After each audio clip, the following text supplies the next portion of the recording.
अस्सलाम वालेकुम नाज़रीन, मैं हूं आपका मेज़बान खालिद जमील और आप देख रहे हैं प्रोग्राम मुकदमा अवाम का। और इस वक्त पाकिस्तान के चारों सूबों में 21 हलकों के अंदर आज ज़िमनी इंतखाबात हुए, जिसके नताइज आना शुरू हो चुके हैं। खैबर पख्तूनख्वा में पाकिस्तान तहरीक इंसाफ, जैसा कि एक्सपेक्टेड था, बाजोड़ में अगरचे आज़ाद उम्मीदवार पहले नंबर पर, लेकिन ये वही है जो PTI के जो आम इंतखाबात के अंदर जब उम्मीदवार का मर्डर हुआ था तो उसके बाद वहाँ पे इंतखाब नहीं हुआ था, तो उनके भाई जो हैं अगरचे वो PTI के साथ ही हैं लेकिन वो पहले नंबर पर इस वक्त आज़ाद चल रहे हैं। डे खान में अली अमीन गंडापुर की जो नशिस्त खाली हुई थी वहाँ पर भी इस वक्त PTI के ही अली अमीन गंडापुर के भाई जो हैं वो इस वक्त आगे हैं। और कोहाट में ज़िमनी इलेक्शन हुआ, वहाँ पर भी तहरीक इंसाफ आ गया। पंजाब के अंदर बड़ा ज़बरदस्त मुकाबला चल रहा है। लाहौर के अंदर, गुजरात में, वज़ीराबाद में बड़ा रन मचा हुआ है। लाहौर में मुने सिलाई जो हैं कि एक उस नशिस्त से इलेक्शन लड़ रहे हैं जो IPP की जानिब से खाली की गई थी। PP 149 अलीम खान ने खाली की थी और ये मुने सिलाई साहब जो 158 पे जो शहबाज शरीफ साहब ने खाली की थी उस पर इलेक्शन लड़ रहे हैं। और गुजरात में परवेज़ इलाही साहब जो है कि इस वक्त उस नशिस्त पे इलेक्शन लड़ रहे हैं जो चौधरी सालिक साहब जीते थे और वो छोड़ी थी उन्होंने। लेकिन गुजरात में भी बड़े गुजरात, वज़ीराबाद, लाहौर, इन तमाम हलकों के अंदर आज दिन भर जो मनाजर में देखने को मिले, कहीं प्रिजाइडिंग अफसर की जेब से मोहर लगी बैलेट पेपर जो है बरामद हुए और मोहर जो है कि वो PMLN के कैंडिडेट के ऊपर लगे हुए थे। कहीं पे फॉर्म 45 जो है कि वो खाली ही दस्तखत करवा लिए गए तमाम पोलिंग एजेंट से और फिर उनको बाज़ जगहों से ये इतलात भी आई कि उनको फिल करके नताइज मुरतब करके RO को भी भेज दिया गया, जबकि अभी दोपहर का वक्त था और इलेक्शन प्रोसेस अभी चल रहा था। कुछ जगहों के ऊपर जो है कि प्रिजाइडिंग अफसर जो हैं वो ये कहते हुए देखे गए कि हम मजबूर हैं, वहाँ पे बैलेट बॉक्स भरे हुए मिले। कुछ जगहों के ऊपर बैलेट बॉक्स में पूरी की पूरी पर्चियाँ जो है बैलेट पेपर की, उनको स्टैंप्स लगा के वैसे के वैसे ही अंदर डाल दिया गया, उनको फोल्ड भी नहीं किया गया था। तो इस किस्म के मनाजर और मोबाइल सर्विस वैसी की वैसी जैसी 8 फरवरी के इलेक्शन में जो कुछ हुआ, तो ये सारी सूरत हाल में अभी नताइज भी आ रहे हैं, वो आपसे कुछ अपडेट करते रहेंगे। लेकिन जो तमाम दिन सूरत हाल रही, किस किस्म के नताइज होंगे, किस किस्म का इलेक्शन है और पाकिस्तान के सियासी माहौल पे इसका असर पड़ेगा क्या इस किस्म के इलेक्शन के बाद हम समझते हैं कि पाकिस्तान में सियासी इस्तेहकाम भी आएगा, माशी इस्तेहकाम भी आएगा और पाकिस्तान आगे बढ़ सकेगा, या हम पै दर पै जो है कि इलेक्शन पे या अवामी मैंडेट के ऊपर इस तरह से हमले करके ये समझेंगे कि पाकिस्तान जो आगे बढ़ेगा ये पीछे जाएगा। तो कुछ इस किस्म की गुफ्तगू करेंगे। उमर दराज गोंदल साहब लाहौर से हमें ज्वाइन कर रहे हैं, ब्यूरो चीफ है हमारे, और पेशावर फरीदुल्लाह साहब ब्यूरो चीफ हमारे पेशावर KP के, दोनों में ज्वाइन कर रहे हैं। तो ज़रा उनसे अपडेट लेते हैं। सारी इस वक्त KP और पंजाब जो है यही मरकज़ है तमाम सरगर्मियों का। और इसके साथ साथ हमें सरवर बारी साहब जो इलेक्शन के हवाले से बड़ी गहरी नज़र रखते हैं, एनालिसिस करते रहते हैं। तमाम इलेक्शंस पाकिस्तान के जितने भी हुए रिसर्च पास में पिछले 2-3 दहाइयों में तमाम इलेक्शंस को बड़े करीब से देखा। तो गोंदल साहब पहले आपसे ले लेते हैं ज़रा लाहौर का भी और जो पंजाब का ओवरऑल जो मंजरनामा है कुछ ज़्यादा अच्छा नहीं था। हमें ट्रेडिशनली जिस किस्म के इलेक्शन होते हैं उससे ज़्यादा कुछ काम कहते हैं ना गल वध गई है, तो वो उस किस्म की सूरत हाल नज़र आई थी। नारोवाल में गालबन बदकिस्मती से एक कारकुन नून लीग का जो है जहाँ बक भी हुआ है। तो ओवरऑल क्या सारा दिन देखते रहे हैं और नताइज क्या एक्सपेक्ट कर रहे हैं अभी इस वक्त तक जो गिनती हो रही है? अच्छा सर, आज सुबह 8 बजे से पोलिंग जो शुरू हुई, एक तो जिस तरह ऐलान किया गया था बिल्कुल वैसा ही इंटरनेट सर्विस हमने देखी कि वो बंद है। जब मैं आपसे बात कर रहा हूँ तो मैंने अभी 1 मिनट पहले चेक किया कि वो रिस्टोर हुई है या नहीं हुई। तो एज ऑफ दिस मोमेंट वो अभी भी बंद है लाहौर के अंदर। पहला मामला तो ये है। उसके बाद दूसरा मामला ये था कि क्या इलेक्शन का प्रोसेस स्मूथ हुआ, क्या पोलिंग के दौरान कोई रुकावटें हुई। तो हमने देखा कि पोलिंग के हवाले से कोई कम ही ऐसी शिकायत आई कि किसी जगह के ऊपर पोलिंग का अमला नहीं पहुंचा या पोलिंग जो है वो बर वक्त शुरू नहीं हो सकी। तो ये सारा मामला जो है वो चलता रहा। और उसके बाद जो टर्न आउट है वो टर्न आउट के हवाले से क्या कहते हैं कि उस तरह से जो जनरल इलेक्शन वाली बात है वो हमें नजर नहीं आई। ज़ाहिर है टर्न आउट कम था, जो कि आमतौर पर ज़िमनी इलेक्शन में कम होता भी है, और वो कम भी था। अमन अमान की जहाँ तक सूरत हाल आज लाहौर में रही, उसमें पहले नंबर के ऊपर हमने देखा कि तहरीक इंसाफ के और जो इस्तेकाम पाकिस्तान पार्टी और मुस्लिम लीग नून के रहनुमा है या कारकुनान है, उनके दरमियान तसादुम हुआ। जो PP 149 वाला हल्का है और साथ N 119 लगता है, और वहाँ पे गिरफ्तारियां किसकी हुई, जो होती हैं तहरीक इंसाफ की और सुन्नी इत्तेहाद काउंसिल की। उसके बाद गिरफ्तारी भी लाहौर में आज एक हुई और वो शब्बीर गुजर साहब की गिरफ्तारी थी, जो पाकिस्तान तहरीक इंसाफ के साबिक MPA हैं। उनको वेलेंशिया टाउन से आज गिरफ्तार किया गया, फिर हलो की चौकी उनको मुंतकिल किया गया। अभी तक कोई इतलात नहीं है क्या उनके खिलाफ मुकदमा दर्ज हो गया है, नहीं हुआ। अगर नहीं हुआ तो उनको अभी तक हिरासत में क्यों रखा गया है, ये भी मामला था। और उसके बाद एक और जो मामला आया वो फॉर्म 45 वाला था। एक तो जो जिस हल्के की आप निशानदेही कर रहे थे पीपी 158 सॉरी मोरस सिलाई वाला, वो बड़ा तवज्जो का तालिब हल्का है, इसलिए कि मोरस सिलाई लाहौर से किस्मत आजमा रहे हैं।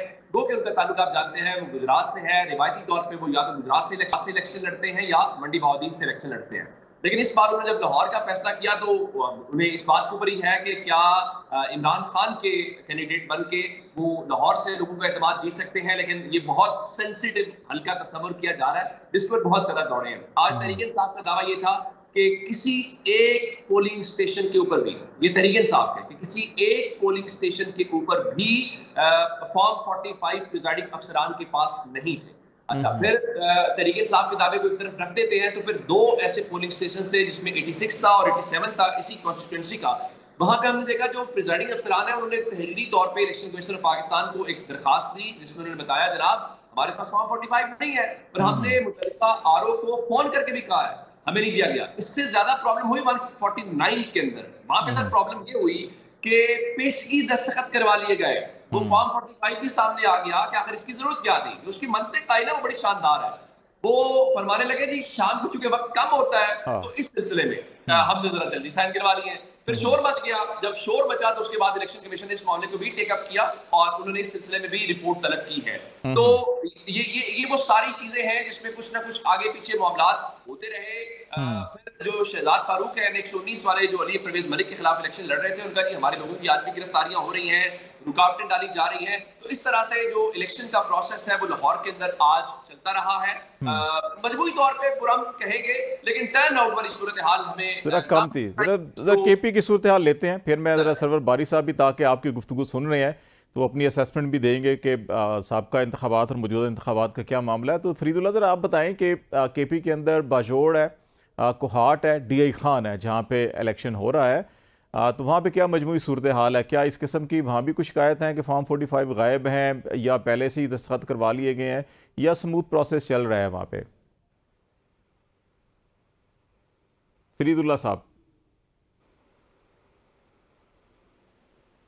अच्छा, वो ज़रा दोबारा उनसे कांटेक्ट कीजिएगा। ज़रा बारी साहब आपने ये सुनी बात गोंदल साहब की कि फॉर्म 45 एक हल्के के अंदर है ही नहीं है प्रिजाइडिंग अफसर के पास, तो फिर वो इलेक्शन रिजल्ट क्या तैयार हो चुका हो गया ये क्या मामला होगा? और दूसरी जगह तो चलें आपने दस्तखत करवा लिए, समझ में आता है कि पहले ही आप तैयार कर रहे हैं, तो ये जहाँ पे फॉर्म 45 का ना होना उसकी क्रेडिबिलिटी कितनी रह जाएगी इलेक्शन की? देखिए, मैं समझता हूँ कि ये बाई इलेक्शन जो है इतनी बड़ी तादाद में हो रहे हैं 26 जगहों पर कॉन्स्टिट्यूंसीज में, ये हुकूमत और एस्टेब्लिशमेंट के पास बहुत सुनहरी मौका था कि वो साफ और शफाफ, फ्री एंड फेयर इलेक्शन करवाते ताकि पाकिस्तान में जो एक पोलराइजेशन है शदीद किस्म की और जो एक ट्रस्ट का लेवल है पाकिस्तान की अवाम का सियासी जमातों का इलेक्शन कमीशन के ऊपर जो बिल्कुल ख़त्म हो चुका है, उसको बहाल करने के लिए ये बहुत अच्छी अपॉर्चुनिटी थी। क्योंकि इस इलेक्शन में धांधली करने से कोई ज़मीन आसमान का फ़र्क नहीं पड़ने वाला जो इस वक्त की डिस्पेंसेशन है। तो ये मौका तो उन्होंने फिर एक दफ़ा फिर गंवा दिया और ये साबित कर दिया कि जो पाकिस्तान की एस्टेब्लिशमेंट है और पाकिस्तान का जो इलेक्शन कमीशन है, उनकी और जो इस वक्त की गवर्नमेंट है वो नहीं चाहते कि किसी भी हवाले से जो है पॉलिटिकल पोलराइजेशन कम हो। तो एक तो ये मेरी ऑब्जर्वेशन है। दूसरी ऑब्जर्वेशन ये है कि जो हमारे इलेक्शन कमीशन की और एस्टेब्लिशमेंट की जो इनोवेशन है, जो उनकी जीनियस है, वो उसको सलाम करना चाहिए कि अब उन्होंने सोचा कि अब फॉर्म 45 चूंकि पोलिंग एजेंट ले जाते हैं और फिर उनके पास सबूत होता है, तो सबूत के खात्मे का एक ही तरीका है कि फॉर्म 47 पर 45 पे पहले ही दस्तखत ले लिए जाएं और पोलिंग एजेंट्स और जो प्रिजाइडिंग अफसर है वो जल्दी से मान भी गए हैं क्योंकि बहुत ज्यादा उनके ऊपर दबाव था। लेकिन मैं चाहूंगा कि आपके साथ एक शेयर करूं, हमने एक 17 अप्रैल को ओपिनियन पोल किया था और एक आज हमने एग्जिट पोल किया। बड़े इंटरेस्टिंग उसके रिजल्ट्स हैं कि जो 17 अप्रैल को हमने ओपिनियन पोल किया है उसमें तकरीबन 29% लोगों ने हमें कहा, जिनके हमने इंटरव्यू किए, कि वो PMLN को वोट डालेंगे। लेकिन आज जो वोट डालकर लोग बाहर आ रहे थे उनका जो एग्जिट पोल किया तो उसमें 5% की गिरावट हुई है, यानी कि 24% रही है। लेकिन उसके साथ साथ अगर PTI का हम ट्रेंड देखें, 17 अप्रैल को सिर्फ 31% लोगों ने हिम्मत की ये बताने की कि वो पीटीआई को वोट डालेंगे, लेकिन आज जो लोग वोट डालकर बाहर आए तो वो 47% है, यानी 16% ज्यादा लोगों ने 3 दिन पहले जो कहा था उससे ज्यादा लोग कह रहे हैं कि हमने वोट आज पीटीआई को डाला है।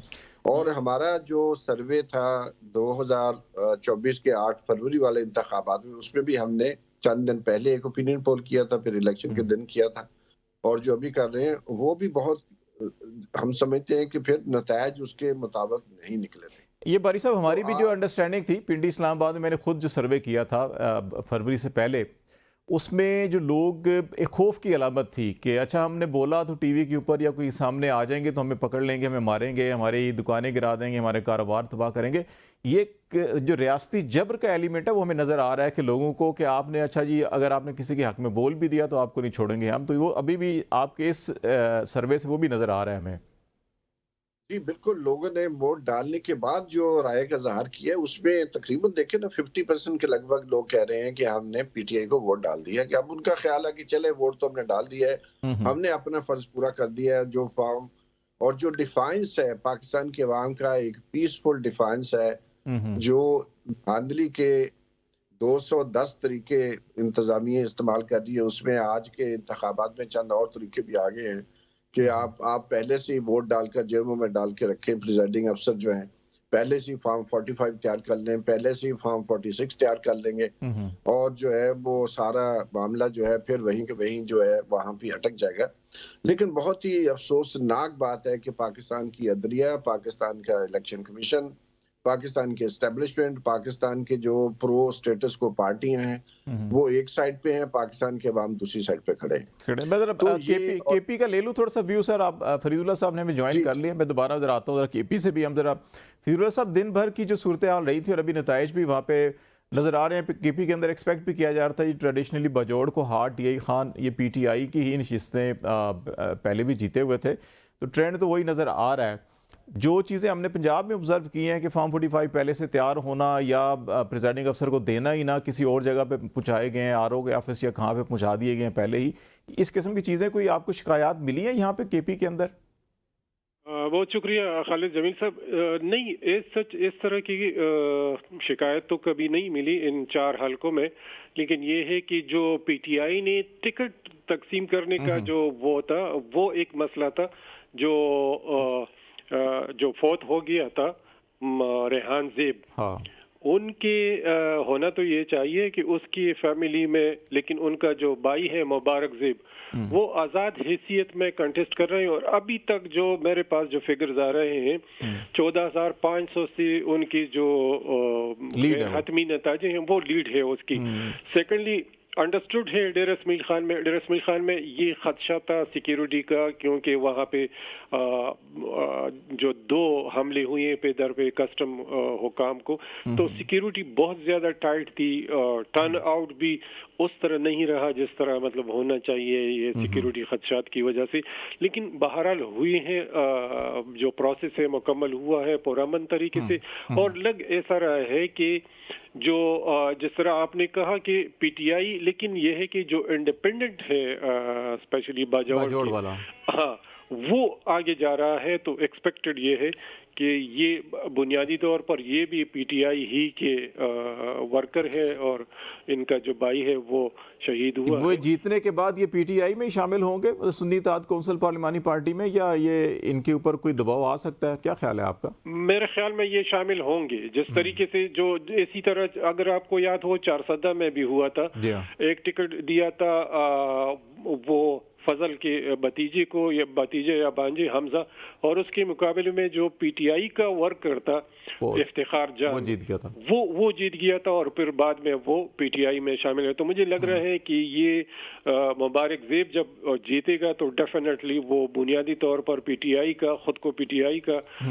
रुकन समझते हैं, तो वो डेफिनेटली वो पीटीआई ही में शामिल होगा। अच्छा, केपी में तो थोड़ा सा माहौल वैसे भी नॉर्मल, क्योंकि अपनी पीटीआई की गवर्नमेंट आ गई है। उमर, मैं जरा आपकी तरफ आऊँगा। जो सरवर बारी साहब जिस सर्वे का तस्करा कर रहे थे, और हमारी असेसमेंट भी फरवरी के इलेक्शन में यही थी, जो हमने जनवरी और फरवरी के अंदर, मैंने जो एटलीस्ट पिंडी इस्लामाबाद के तमाम हलकों में विज़िट किया था, तो लोगों के अंदर खौफ था एक कि रियासती जबर की अलामत के तौर के ऊपर देखा जा सकता था। लोग बोलते नहीं थे कैमरे के ऊपर आकर। तो अभी जो लाहौर में ये इलेक्शन हुआ तो आपको वहाँ पे क्या फीलिंग्स मिली हैं कि लोगों के अंदर जो रियासती जबर या एक दबाव की कैफियत है वो भी वहाँ पे मौजूद है, और ये कब तक बरकरार रह सकती है, और जिस किस्म की गवर्नमेंट की पॉलिसीज़ हैं आगे भी चल के ऐसे ही चलता रहेगा? अच्छा, मैं उसमें खास सिर्फ 8 फरवरी वाला इलेक्शन ऐड करूंगा, बल्कि 7-17 जुलाई वाला इलेक्शन आपके साथ इस बात में ऐड करूंगा, क्योंकि मैंने दोनों ये जब तो देखा कि उन दोनों के मामलात के दौरान लोगों में गुस्सा था, रिजेंटमेंट थी, ये बात आपने बिल्कुल दुरुस्त की है। लेकिन 8 फरवरी और आज के इलेक्शन में थोड़ा सा फर्क ग्राउंड के ऊपर नजर आया।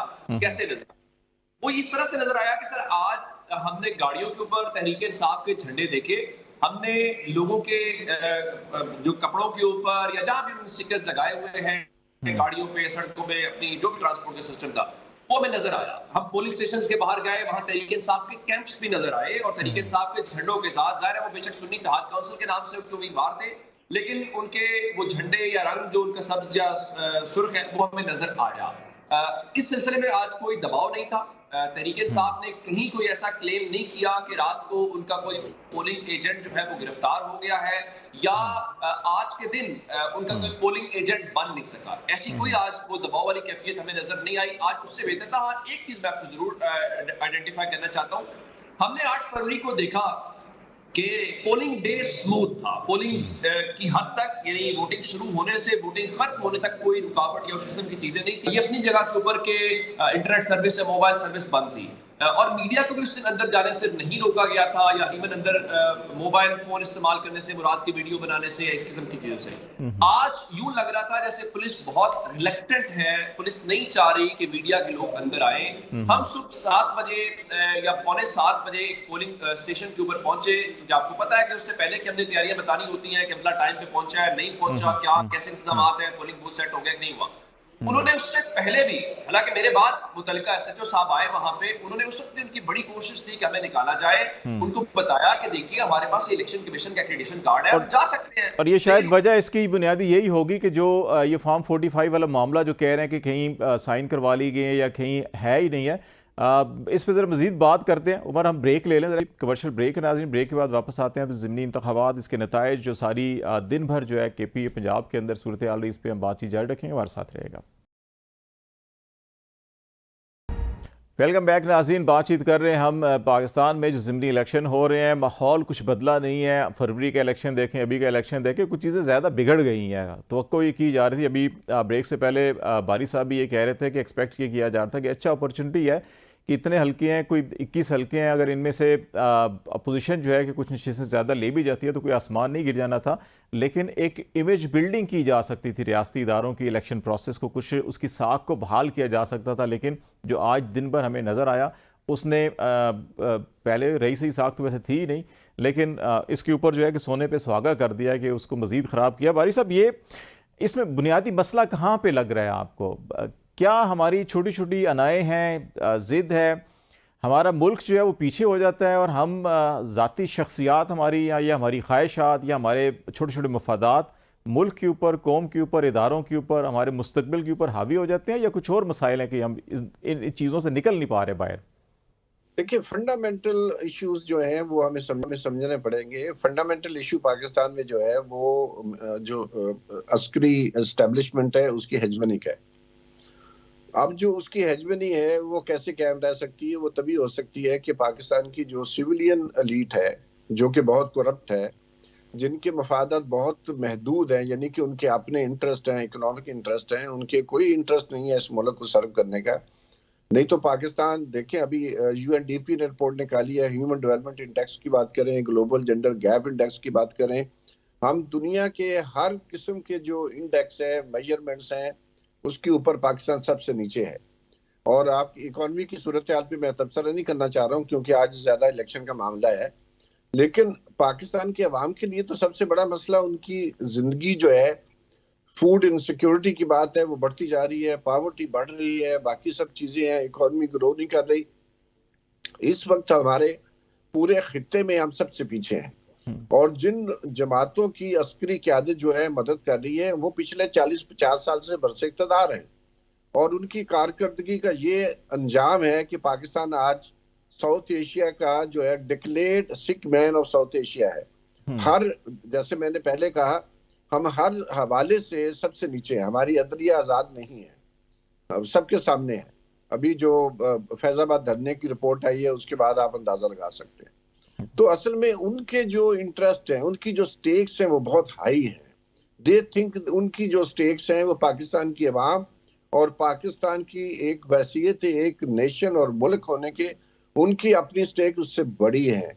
और ये साफ है कि हमारी जो रूलिंग एलीट है उसका इंटरेस्ट नहीं है किसी किस्म की रिफॉर्म का।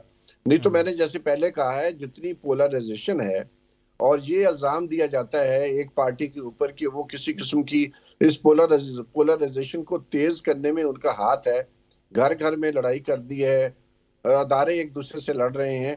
तो मेरा अपना ख्याल था पीटीआई ने दोबारा इलेक्शन आपने करवा लिए थे, अब इलेक्शन करवाए भी उनको कितने हफ्ते गुजर चुके हैं, लेकिन उनका सिंबल जो सुप्रीम कोर्ट ने बहाल नहीं, अभी इलेक्शन कमीशन ने भी सर्टिफिकेट को उसके ऊपर अभी तक कोई फैसला नहीं किया, फिर दोबारा वही जैसे पहले 16 महीने खामोश बैठे रहे तो फैसला दिया, उसी तरह की सूरत हाल है।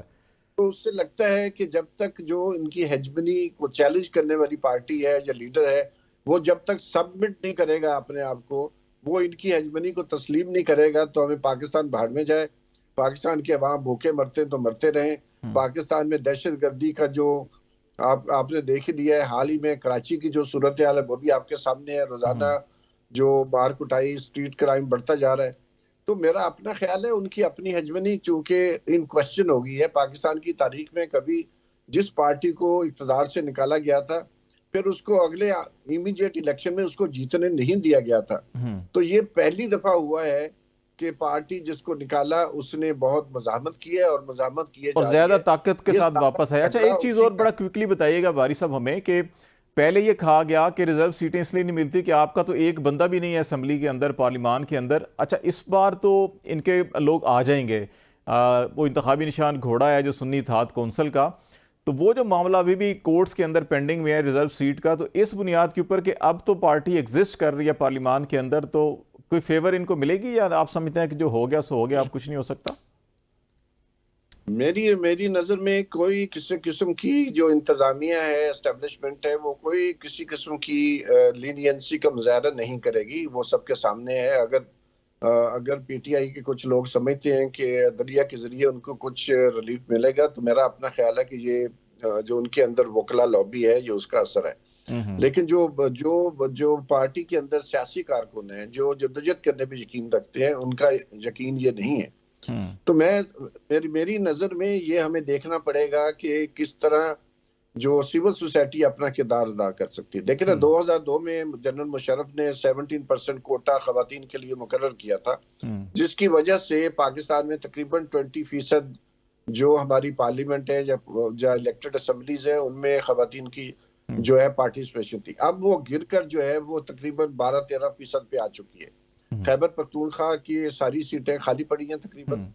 जो पीटीआई का कोटा है वो दूसरी पार्टियों को देकर इन्होंने अपनी जान बचाई है।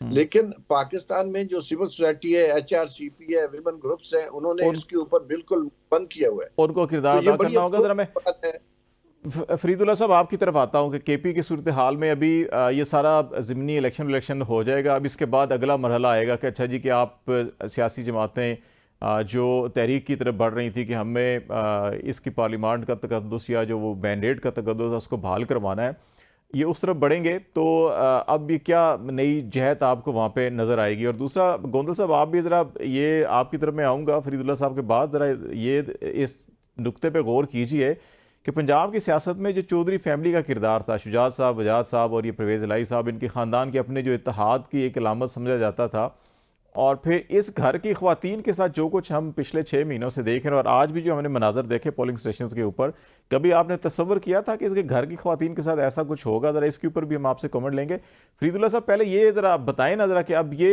इस इलेक्शन के बाद जो है कि केपी का क्या मूड होगा, अवाम का, हुकूमत का, वफाक की तरफ? क्योंकि केपी से ही एक मैदान ऐसा है जहाँ पे पीटीआई मजबूत है इंतज़ामी तौर के ऊपर भी, जहाँ से वो एक दबाव क्रिएट करके इस्लामाबाद की तरफ बढ़ा सकते हैं। तो क्या मूड नज़र आ रहा है आपको? जमीन साहब, ये जो इलेक्शन है और इसमें अभी से जो रिजल्ट सामने आ रहे हैं गैर सरकारी, उससे पता चल रहा है कि जो पीटीआई के हिमायत याफ्ता या टिकट होल्डर लोग हैं वो ही जीत रहे हैं।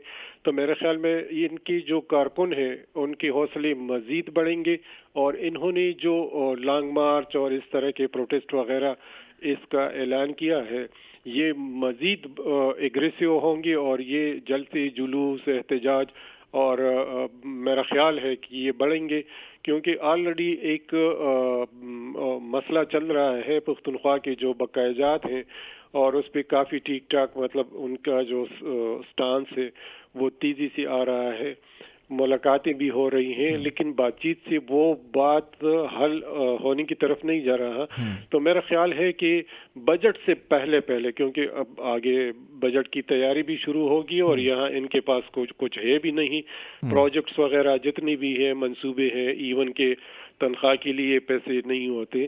तो मेरे ख्याल में ये बहुत ज़्यादा एग्रेसिव मूड में आगे जाएंगे और इन मुमकिन है कि ये ऐलान करे इस्लामाबाद में। दूसरी सब बड़ी बात यह है कि जो आपने कहा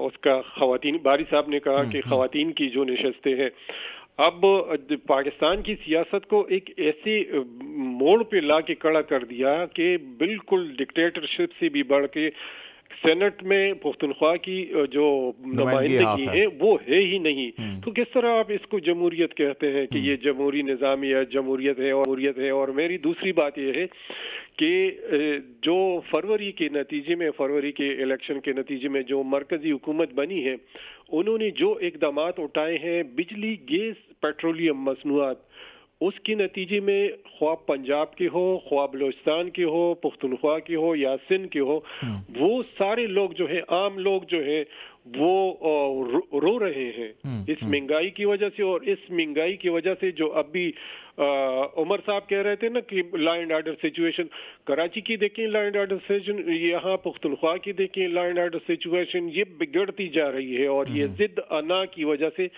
ये जमहूरी निजाम को बर्बाद करेंगे और ये इस मुल्क को भी बर्बाद आप समझ रहे हैं कि बजट से पहले जो है कि दबाव बढ़ाएगी केपी, बिल्कुल बढ़ाएगी और इन मुमकिन है कि ये इस्लामाबाद में डेरे डाल देंगे। जरा गोदल साहब, ये जो मैं पहले आपसे बात कर रहा था, दोबारा आपसे भी जरा कि पंजाब के अंदर क्या माहौल बनेगा अगर केपी से ये आवाज़ उठती है। और अभी पंजाब में तो पीटीआई आ भी रही है, बलूचिस्तान से निकल के इधर ही आ रहे हैं, अपनी अगली जो फेज़ आएगा कैंपेन का। तो ज़रा इन दोनों चीज़ों के ऊपर कि चौधरी फैमिली की ख़वातीन के साथ कभी आपने सोचा था कि ऐसा होगा जो अभी हो रहा है, और फिर ये आगे माहौल क्या बनने जा रहा है? अच्छा, एक तो मैं चौधरी बिरादरान वाले मामले के ऊपर पहले कमेंट करूंगा, फिर जलसों वाली बात करेंगे। इस तरह से खालिद साहब के चौधरी बिरादरान का एक बड़ा एहतराम है अपने इलाके में। आप जानते हैं कि गुजरात और मंडी बाउद्दीन एक वक्त में एक ही डिस्ट्रिक्ट हुआ करते थे और फिर मंडी बाउद्दीन एक अलग डिस्ट्रिक्ट बन गया गुजरात से। लेकिन आज भी चौधरी बिरादरान गुजरात और मंडी को एक ही समझते हैं, ये मंडी को अपना दूसरा घर समझते हैं। हाल ही में मुनस इलाही ने इलेक्शन लड़ना था मंडी बाउद्दीन से, उन्होंने कागजात भी जमा करवाए जो कि मुस्तरद हो गए। फिर भट्टी फैमिली आप जानते हैं कि मंडी बाउद्दीन से जो है उनसे क्या ताल्लुकात है, मोहम्मद भट्टी हूँ, साजिद भट्टी हूँ, वो जी इनको तस्वुर नहीं कर सकता था जो शख्स हो रहा है। माजी में हमने देखा कि एक वक्त में थोड़ी बहुत जब लड़ाई हुई थी, इख्तिलाफात हुए थे, जब शहबाज शरीफ को पंजाब का वज़ीर आला बनाया गया था, अगर आपको याद हो, जब चौधरी बिरादरान की वालिदा हयात थी, तो उस वक्त भी ये खानदान मुत्तहिद रहा और मुत्तहिद रहने के बावजूद फार्मूला बड़ा सादा था कि विफाक में ऊपर चौधरी शुजात साहब हुआ करते थे और पंजाब में चौधरी परवेज इलाही हुआ करते थे। लेकिन हाल ही में जो हमने चीजें देखी हैं, ये कोई तस्वुर भी नहीं कर सकता था। मैं आपको एक वाकया याद दिलाता हूं और बताना भी चाहता हूं जिससे आपको ये समझ पाएंगे कि वहां पे क्या सूरत हाल है। जब चौधरी परवेज इलाही वाला और हमजा शहबाज शरीफ का वज़ीर आला पंजाब वाला इलेक्शन हो रहा था, तो मैं पंजाब असेंबली की प्रेस गैलरी में उस इलेक्शन को कवर कर रहा था। तो मेरे साथ बैठे रिपोर्टर ने मुझे कहा, जब ये खबर आई कि चौधरी शुजात ने खत लिख दिया है या चौधरी शुजात जो है वो वोट चौधरी परवेज इलाही को नहीं करेंगे जो काफ लीग के वो लोग हैं, या वो हुक्म दे देंगे बतौर पार्टी सरबराह के मेरी पार्लिमानी पार्टी इस चीज को फॉलो करें। तो मेरे से उन्होंने पूछा कि आप बताएं आपका क्या इसके ऊपर राय है। तो मैंने कहा, मैं जिस चौधरी खानदान को जानता हूं या जो उनके इलाके में पहचान है या उनके बारे में हमने बातें सुन रखी हैं या जो उनके बारे में रिवायात है, मेरा नहीं ख्याल कि चौधरी शुजात इस हद तक जाएंगे। लेकिन फिर वो गए, हमने देखा। फिर आज अपने कैसरा इलाही साहिबा की गुफ्तगू सुनी होगी। सिर्फ कैसरा इलाही साहिबा नहीं है, बल्कि बड़ी बाउद्दीन से फिर बासमा रियाज साहिबा जो एमपी भी बन गई, वो भी मामला है। फिर किस तरीके से सादिक हुसैन के दरमियान और चौधरी मोहम्मद सलाही के दरमियान जो मामला हैं वो सारी दुनिया जानती है। अब वो बेशक ये कहते रहे कि उसमें मोहसिन नकवी साहब का किरदार है या किसी और का किरदार है, लेकिन जिस तरीके से खुलेआम आज कैसरा इलाही साहबा ने चौधरी वजात के बारे में गुफ्तगू की है और चौधरी वजात हुसैन उनका साथ छोड़ के चौधरी शुजात हुसैन के साथ चले गए, ये पूरी की पूरी इक्वेशन कम से कम काबिल कबूल शायद उनके चाहने वालों को ना हो, उनके वोटर्स को ना हो, उनके इलाके के जो हिमायत करने वाले लोग हैं उनके लिए बहुत मुश्किल होगी है वहाँ पे। वैसे भी जो सियासत के अंदर वजादारी थी इस खानदान की भी, और वैसे भी जो लोग हैं उनके लिए भी हजम नहीं हो रही बात। मैं आपको एक मिसाल देना चाहता हूँ। अगर आपको याद हो जब मार्शल लॉ लगा हुआ था तो चौधरी परवेज इलाही पंजाब में वजीर आला थे जनरल मुशर्रफ के दौर में, तो हमजा शहबाज यहाँ पे थे, तो हमजा शहबाज को यहाँ पे अकोमोडेट किया जाता रहा, उसको भी छोड़ देते हैं। अभी कल की बात है, चौधरी परवेज इलाही स्पीकर पंजाब असेंबली थे और गिरफ्तार हो गए हमजा शहबाज शरीफ, तो वो उनका भी ख्याल करते थे। फिर खवातीन का फैमिलीज के तक वो दूसरों पे इतना एहतराम, और अब उनके अपने खानदान में इतनी चीजें हैं कि कोई तसव्वुर नहीं कर सकता कि चौधरी बरादरान की जो खवातीन हैं वो खड़े होके वो कहें कि हमसे फॉर्म छीने जा रहे हैं, हमारे घरों पे छापे हैं। और मैं अगर आपको बताऊं तो लाहौर में जो ज़हूर पैलेस है, ज़हूर इलाही पैलेस जो है, उसके अंदर वहां पे कनातें लगाई गई हैं, वहां पे इल्जामात इवन एक दूसरे के कमरे तोड़ने के लगाए गए। तो ये एक बड़ी उनकी एक पाकिस्तान जैसे मुआशरे में वैसे भी ख्वातीन की तरफ हाथ उठाना जो है वो दस्त दराजी समझा जाता है और एक गैर इखलाकी फेल, और इसकी बड़ी नापसंदीदगी से देखा जाता है। लेकिन अब एक तो रियासी सतह पे जो कुछ हो रहा है, दूसरा फिर इस फैमिली के अंदर फैमिली के बड़े बुजुर्गों के नाम जिस तरह से लिए जा रहे हैं वो तो मतलब अनएक्सेप्टेबल। मुझे समझ नहीं आती कैसे ये लोग खुद पंजाब में और फिर गांव की सियासत में, क्योंकि उनका ताल्लुक तो बहरहाल गांव से ही है, तो वो कभी तस्वुर नहीं किया जा सकता था। ये बिल्कुल एक नई चीज है। हम जिस तरह शरीफ बरादरान के बारे में सुनते हैं जी, शीन लीग और मीम लीग और नून लीग और पता नहीं कौन कौन सी लीग, लेकिन आपने देखा होगा कि जब अवाम के सामने आती है, जिस तरह मियां साहब आए 21 अक्टूबर को, तो एक ही वो फ्रेम था पिक्चर का जिसमें 4 लोग खड़े थे और उनकी अपनी फैमिली के लोग थे। नवाज शरीफ साहब थे, शहबाज शरीफ साहब थे, मरियम साहिबा थी और हमजा साहब थे। इसी तरह से शरीफ खानदान के बाद चौधरी बरादरान का भी वही इत्तेहाद था, लेकिन वो अब शायद जो भरम था वो भरम टूट गया है और उसके पीछे आया पॉलिटिक्स का रोल है, इक़्तिदार है, उसके पीछे मोहसिन नकवी साहब है, उसके पीछे कोई और मफादात है, क्योंकि कारोबार तो बहुत मुशर्रफ के दौर में ही उनके आपस में तकसीम हो गए थे। तो चौधरी शुजात के पास आने थे या चौधरी परवेज इलाही के पास, सालिक और मोरिस, वो सारी तकसीम हो गई थी। बट ब्रेक ले लेते हैं और दोबारा ब्रेक के बाद वापस आते हैं। तो इस इलेक्शन के बाद की क्या सूरत हाल होगी पाकिस्तान में, उससे बात करेंगे। हमारे साथ रहेगा जी। वेलकम बैक नाज़रीन। प्रोग्राम के इस हिस्से में हम बातचीत को जारी रखेंगे। पाकिस्तान के 21 हल्कों के अंदर ज़िमनी इलेक्शन हुआ और इस इलेक्शन के नताइज आपके सामने आ रहे हैं। KP के अंदर जो है सुन्नी इत्तेहाद कौंसिल पाकिस्तान तहरीक इंसाफ जो है कि उनके उम्मीदवार जो हैं जीत रहे हैं। बाजोड़ में PTI के आज़ाद उम्मीदवार जो खड़े हुए थे वो आगे हैं, लेकिन उनका अपना जो टिकट होल्डर है वो पीछे है। पंजाब के अंदर अभी चीज़ें मिक्स ही हैं, कुछ जगहों से रिजल्ट आ रहे हैं, कुछ जगहों पर रुके हुए हैं, स्लो हैं। कंवर दिलशाद साहब ने भी हमें इस प्रोग्राम के हिस्से में ज्वाइन किया और एक दो बड़े टेक्निकल क्वेश्चन हैं जो हमें उमर दराज गोंदल साहब ने भी और बाकी लोगों ने स्टार्ट के अंदर जो उठाए थे। कंवर साहब बहुत शुक्रिया आपका टाइम देने का। ये बताइएगा कि आज पंजाब के अंदर कुछ हलकों में ये शिकायत मिल रही थी कि प्रिजाइडिंग अफसर्स ने लिख के भी भेजा कि हमें फॉर्म 45 नहीं दिए गए, तो हम नताइज कैसे तैयार करके भेजेंगे, पहली बात। और दूसरी बात ये कि कुछ हलकों के अंदर प्रिजाइडिंग अफसर ने दोपहर में ही जो पोलिंग एजेंट्स थे ख्वातीन वगैरह उनसे कहा जी कि शाम को देर हो जाती है, अंधेरा हो जाता है, रात देर हो जाएगी, तो आप अभी से साइन करके दे दें, तो उस वक्त हम गिनती करके फिल करेंगे। बाद में पता चला कि उन्होंने कि नताइज बना के RO को भी भेज दिया। तो इन जगहों के ऊपर इलेक्शन एक्ट क्या कहता है, उन हलकों में या उन पोलिंग स्टेशन पर दोबारा इलेक्शन होगा या क्या होगा? साबित हो जाता है कि प्रिजाइडिंग ऑफिसर ने दोपहर के वक्त ही 45 पे दस्तखत करवाए। तो ये सबसे बड़ी गलती तो उनके जो पोलिंग एजेंट हैं उनकी गलती आती है ना। उन्हें नजर आना चाहिए था कि जनाब अभी तो दोपहर का वक्त है, हम दस्तखत कैसे करें। तो इसलिए उनकी सबसे बड़ी तो कोताही उनकी है कि वो दस्तखत नहीं करने चाहिए थे। शाम के टाइम 5 बजे के बाद तो सब पूरे इलेक्शन होते रहते हैं। लेकिन सबसे बड़ी अहम बात ये है, लेकिन अब अगर इलेक्शन कमीशन पाकिस्तान के पास ये सबूत मिल जाता है कि भाई उन्होंने पहले ही प्रिजाइडिंग ऑफिसर दस्तखत करवा दिए हैं, तो उस हल्के ने तो उस पर दोबारा प्रिजाइडिंग ऑफिसर के खिलाफ ही वो अपने ट्रस्ट प्रैक्टिस के तहत उसको उसके खिलाफ एक्शन दिया जाएगा और 45 जो है उसको तस्लीम नहीं किया जाएगा। लेकिन एक बात, दूसरी बात ये रिटर्निंग ऑफिसर को भी ये एहसास होना चाहिए कि दोपहर के टाइम रिटर्निंग ऑफिसर के पास लेने का मजाज ही नहीं है। वो तो तकरीबन जब सारे हरकों का रिजल्ट आ जाता है तो रात को 8 बजे 9 बजे 10 बजे जब उसके पास रिजल्ट जाता है और वो भी जो इलेक्शन मैनेजमेंट सिस्टम है उसके तहत वो प्रिजाइडिंग ऑफिसर भेजने का मिजाज है। ये सारी बातें इलेक्शन कमीशन ने गौर करनी पड़ेगी। और ये मीडिया में जो आता है इसके हकीकत क्या है ये तो इलेक्शन कमीशन पाकिस्तान इसका मुद्दा बयान करेगा। लेकिन बार ये दस्तखत करवाए हैं प्रिजाइडिंग ऑफिसर ने, ये गलती जो है वो करप्ट प्रैक्टिस के जिम्मे तो पोलिंग एजेंट ही आता है। पोलिंग एजेंट दस्तखत क्यों किए उसने दस्तखत? उसको नजर नहीं आ रहा था कि दोपहर के टाइम तो रिजल्ट भी नहीं आया, अभी तो पोलिंग हो रही है, तो मैं दस्तखत किस बात की करूं? तो ये तो बड़ा सवालिया निशान है। दूसरा मामला जो जहां पे प्रिजाइडिंग अफसर्स ने लिख कर भेजा, ये लाहौर का जो PP 158 का हल्का है, ये खाली किया था। शहबाज शरीफ साहब यहाँ से जीते थे और अभी मुनिस इलाही जो है कि वहाँ पे इलेक्शन लड़ रहे हैं। वहाँ पे प्रिजाइडिंग अफसर ने लिख के भेजा कि हमें फॉर्म 45 दिए ही नहीं गए। कई पोलिंग स्टेशन से ये मामला उठा।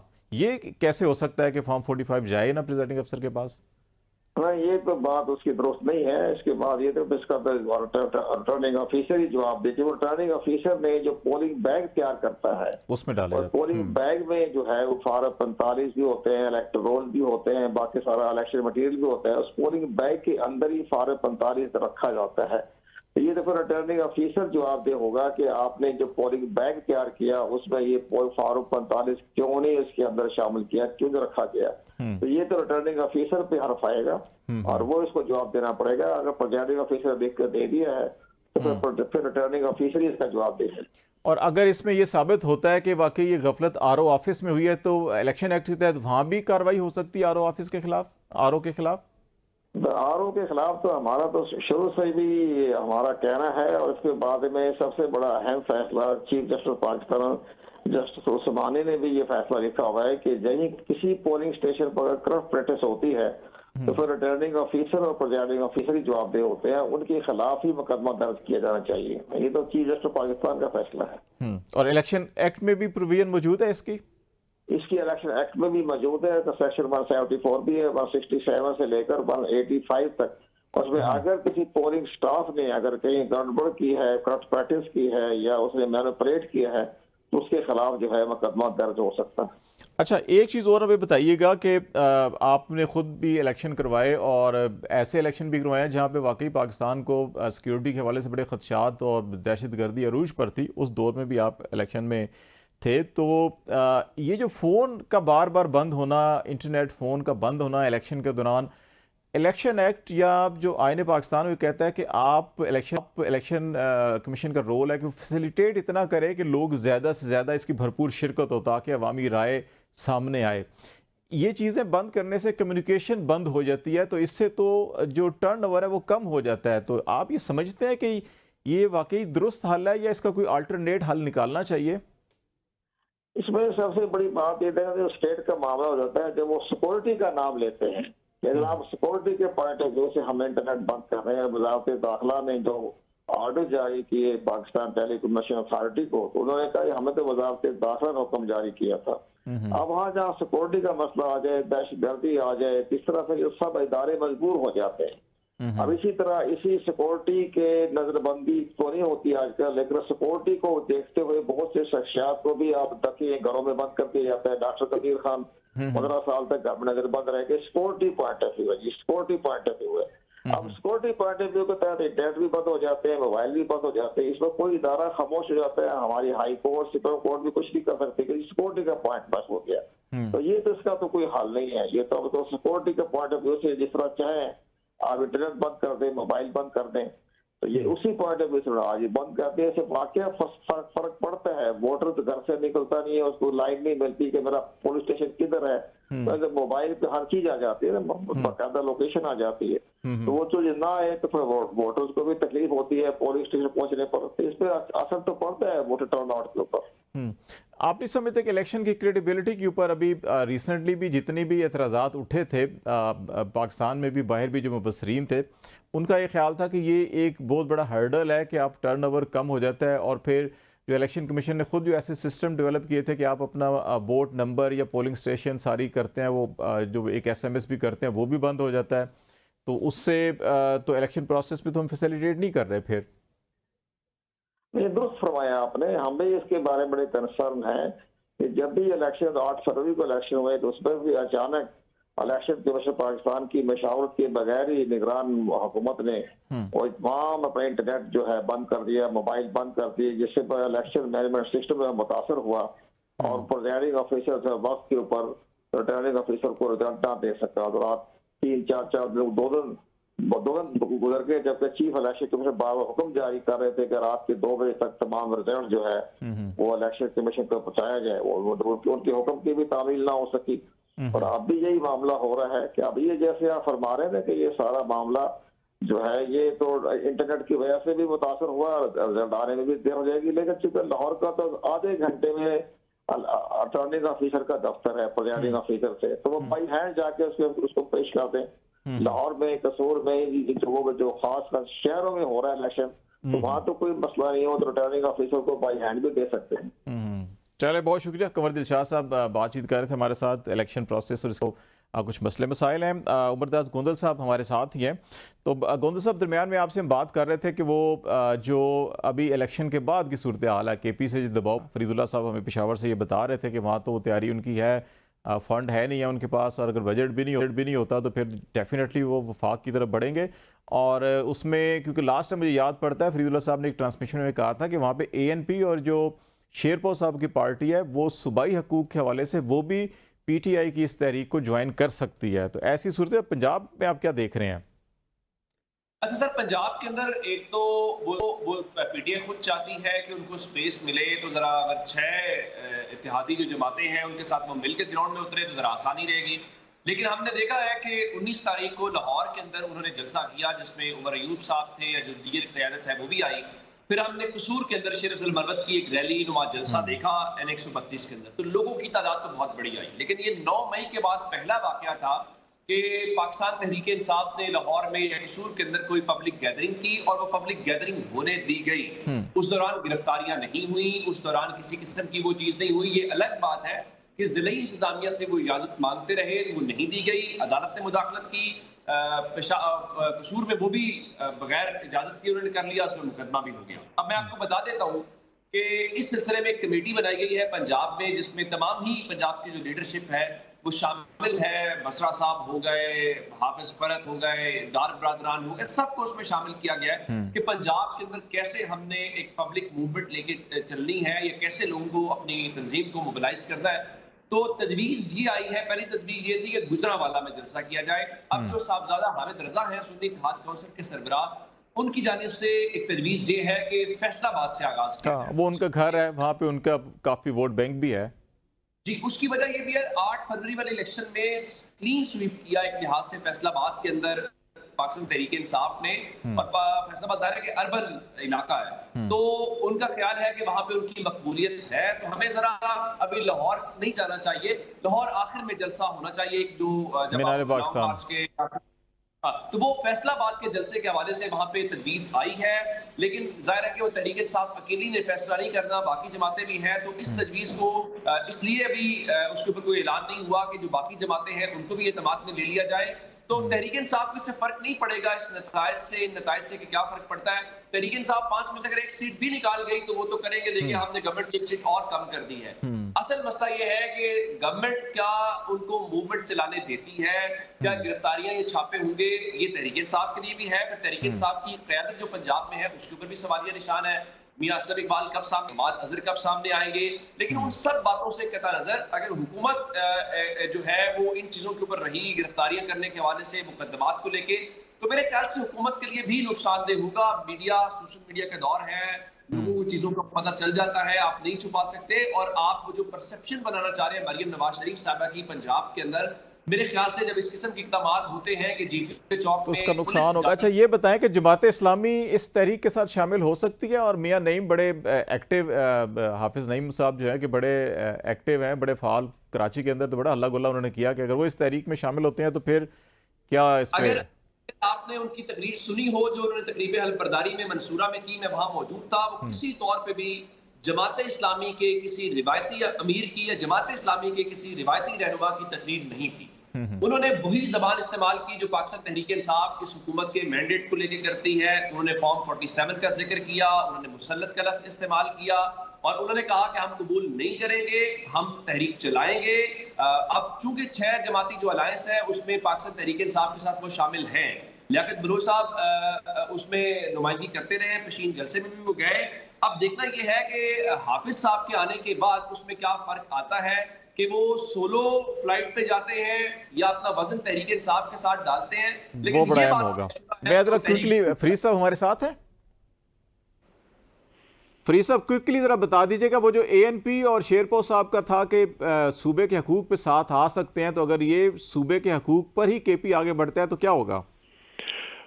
यही जमातें, बल्कि जमात इस्लामी भी इनका साथ देंगी। आपको याद होगा कि 2013 के इलेक्शन के बाद जमात इस्लामी और कौमी वतन पार्टी आफ्ताब शेरपो की इनके इत्तेहादी थे, और ANP ने तो पहले ही ऐलान किया है कि अगर PTI सूबाई हुकूक के लिए कोई प्रोटेस्ट या कोई एहतजाज या जलसा करेंगे तो हम उनका साथ देंगे।